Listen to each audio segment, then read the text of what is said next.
Review novel Azab dan Sengsara karya Merari Siregar. Halo semuanya, perkenalkan saya Husnul Timah, Prodi Pendidikan Bahasa dan Sastra Indonesia, Universitas Jambi. Saya akan mereview novel Azab dan Sengsara karya Merari Siregar yang saya pinjam dari Perpustakaan Universitas Jambi. Cerita ini tentang adat perjodohan dan juga materialisme dan juga yang berhubungan dengan perdukunan.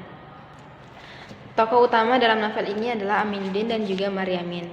Kemudian ada pun Ibunda Maryamin dan juga ayah Maryamin, Sultan Baringin, yang Sultan Baringin telah meninggal, dan juga orang tua Aminuddin, Ibunda Aminuddin dan juga Baginda di atas. Dimulai dari Aminuddin ingin dia berteman sejak kecil dengan Maryamin. Nah, mereka sama-sama memiliki rasa.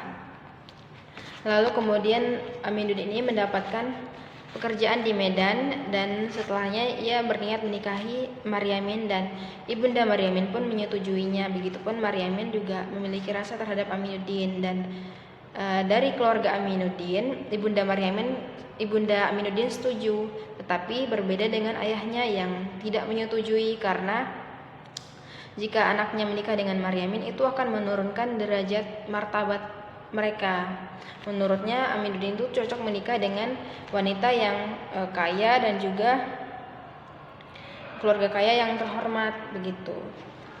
Lalu kemudian ayah Maryamin dan ayah Aminuddin dan Ibunda Aminuddin ini mendatangi dukun. Ia menanyakan kepada dukun apakah Aminuddin dan Maryamin ini berjodoh. Tapi yang dukun katakan itu, setelah 2 tahun Aminuddin dan Maryamin menikah, mereka akan dikarunia anak, tapi anak tersebut akan meninggal nantinya.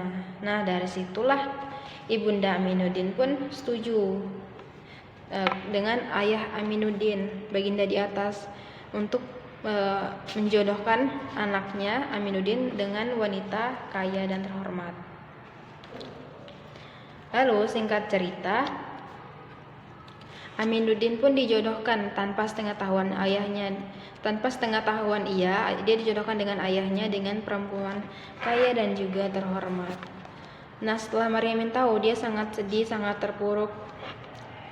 Ia sangat menderita gitu setelah mengetahuinya. Dan juga ibunya juga merasa kasihan terhadap Maryamin, dan Maryamin pun juga dijodohkan dengan lelaki pilihan ibunya yang bernama Kasibuan. Tetapi Kasibuan ini juga sederhana. Tetapi Kasibuan ini juga dia menderita penyakit kelamin yang dapat menular. Oleh karena itu setiap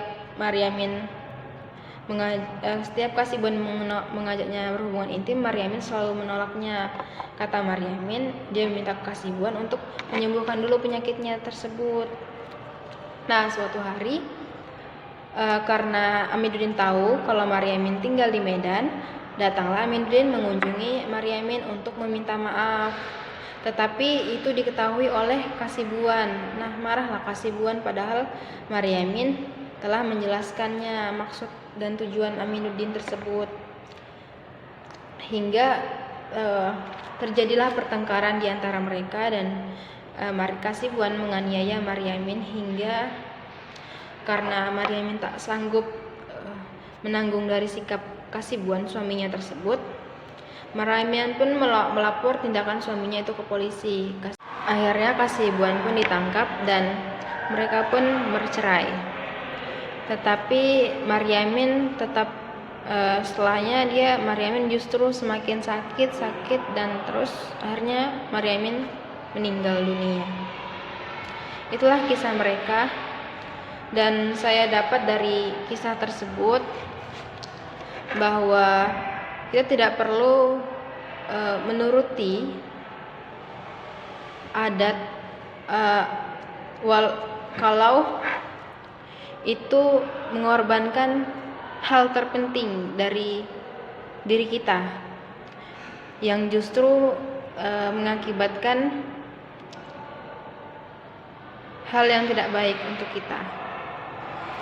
Itulah yang dapat saya sampaikan. Saya Husnul Timah, pamit undur diri. Wassalamualaikum warahmatullahi wabarakatuh.